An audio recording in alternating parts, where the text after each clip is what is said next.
Today, our virtual tour is focusing on portraits.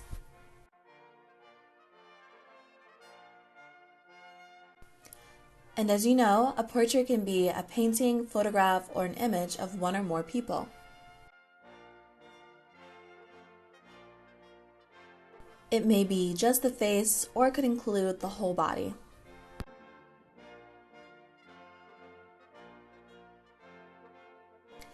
When we take a selfie of ourselves or someone takes a picture of us, we are actually trying to tell others something about ourselves.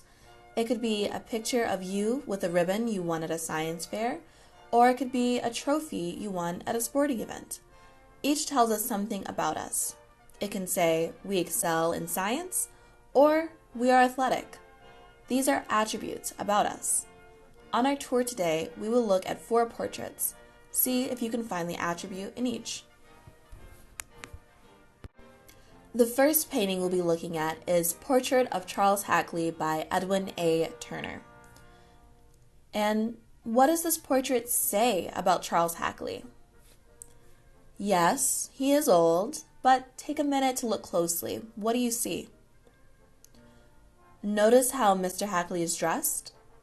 He is wearing a suit with gold cufflinks.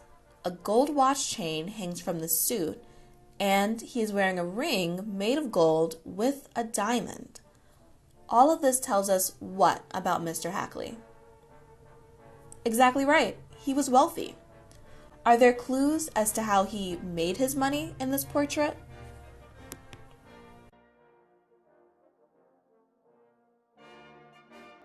On his desk are papers, books, and he is holding a newspaper. All of these things indicate that he was a businessman. If we look closer, we may find the type of business he was in. The desk, chair, and wastebasket are all made of what material? Wood. He dealt in the lumber business. In fact, Charles Hackley was a lumber baron and was quite rich and was able to give back to the community in many ways.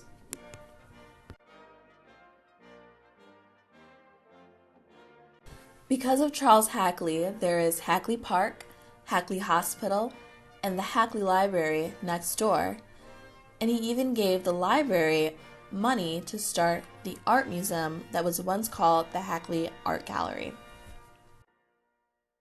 Today, there are many young female activists you may be aware of. Greta Thunberg of Sweden, who is concerned with climate change, or Malala Yousafzai, who supports education for women.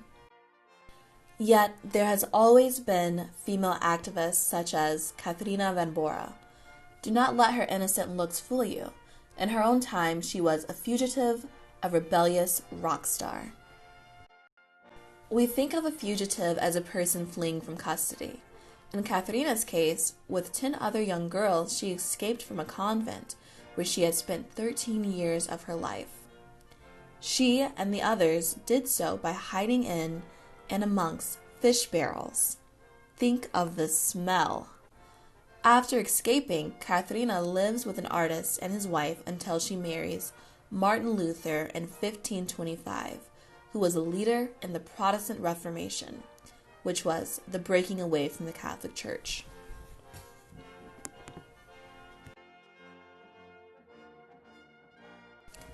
By observing the portrait of Katharina van Bora, you can see she was a hard worker.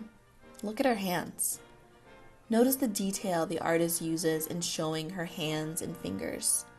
Her hands are bent with arthritis, there is dirt found under and around her nails, and by this time she is the mother of 6 children, and she grows much of what they eat. She raised livestock and ran a sort of B&B for visitors and students. And despite all of this, she still found time to help produce propaganda for the Reformation and helped in creating visual and printed materials. She also began to define Protestant family life, setting the tone for clergy marriages.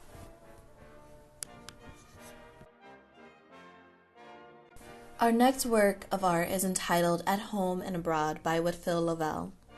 What stands out when viewing this portrait? The target, absolutely.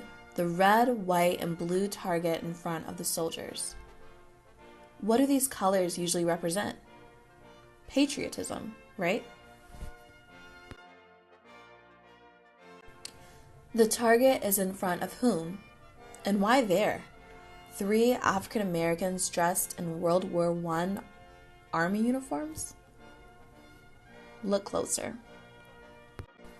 Do you see the victory cigars in their hands? Victory in fighting for freedom in Europe. The target, when paired with the images of 3 dignified African American soldiers, takes on racial implications.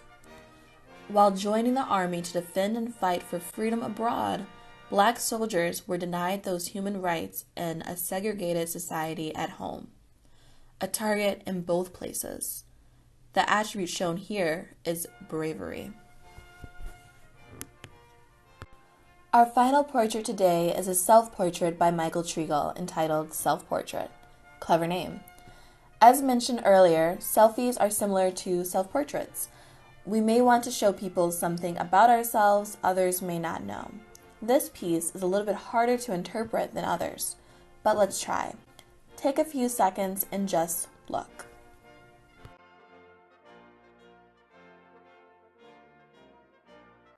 What did you see?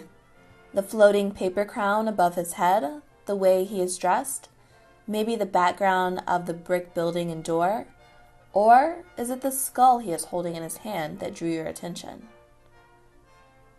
Crowns sometimes represent royalty or sainthood. He is dressed in a costume from the 1500s, and skulls can symbolize death or wisdom or self-importance.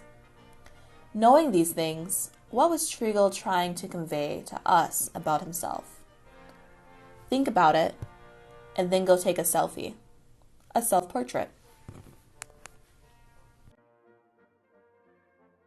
Today in our tour, we focused on 4 portraits: Charles Hackley, Katharina von Bora, At Home and Abroad, and Self-Portrait.